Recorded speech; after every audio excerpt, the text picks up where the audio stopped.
Everything in the world is about sex, except sex. Sex is about power. Oscar Wilde. There are some who say there is a battle between the sexes, and judging from the way our civilization has developed, it does appear that men have had the upper hand for quite a long time. Nevertheless, although they have been largely considered somewhat of a second-class citizen throughout our known human history, women are nowhere near finished fighting. Yet the battle in our society isn't merely between the sexes, but largely about sex in general.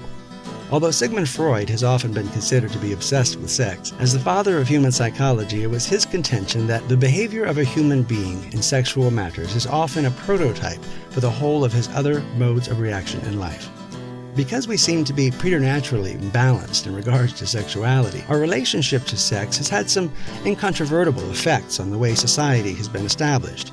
If we truly seek to develop a more balanced and sustainable system in which humans can coexist, we're going to have to look at our relationship with sex and the limitations which have caused us so much consternation over these last several thousand years. As Dan Brown wrote in his novel The Da Vinci Code, the ancients envisioned their world in two halves, masculine and feminine. Their gods and goddesses worked to keep a balance of power, yin and yang. When male and females were balanced, there was harmony in the world. When they were unbalanced, there was chaos. Unfortunately, for the entirety of our known civilization, we have been incredibly imbalanced. For millennia, men have dominated over women, in many cultures not even granting them the right to speak in public. And to this day, there are places in the world where women are still forbidden to even learn to read. It's astonishing to consider of the roughly 5,000 years of recorded human history, women have only had a voice in the public discourse for about 2% of it.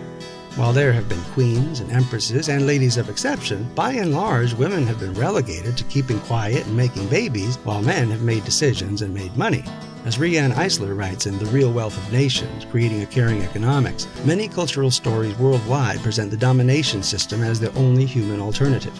Fairy tales romanticize the rules of kings and queens over common people. Classics such as Homer's Iliad and Shakespeare's Kings trilogy romanticize heroic violence. Many religious stories present man's control, even ownership of women, as normal and moral. Due to this imbalance, we have missed out on a lot of input that could have decreased much of the human suffering our masculine myopia has caused over the years.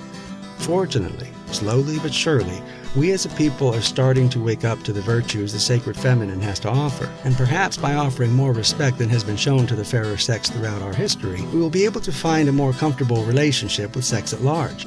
Sex, although it was largely branded as taboo earlier on in the Judeo-Christian Islamic tradition, has become one of the most popular yet misunderstood subjects in our culture.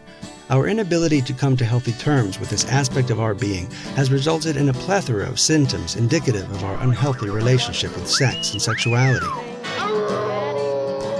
Throughout the world, we are still finding ways to deal with the blowback from its condemnation as we struggle to find solutions to these problems of prostitution, abortion, genital manipulation, sex trafficking, rape, sexually transmitted diseases, pornography, inequality, and other effects of our misunderstanding. Fortunately, humanity is still a work in progress, and our culture has every opportunity to reach for greater understanding. Should we be able to end this battle between these two parts of our being, perhaps we can gain a greater sense of power over our lives again and find the balance we seek.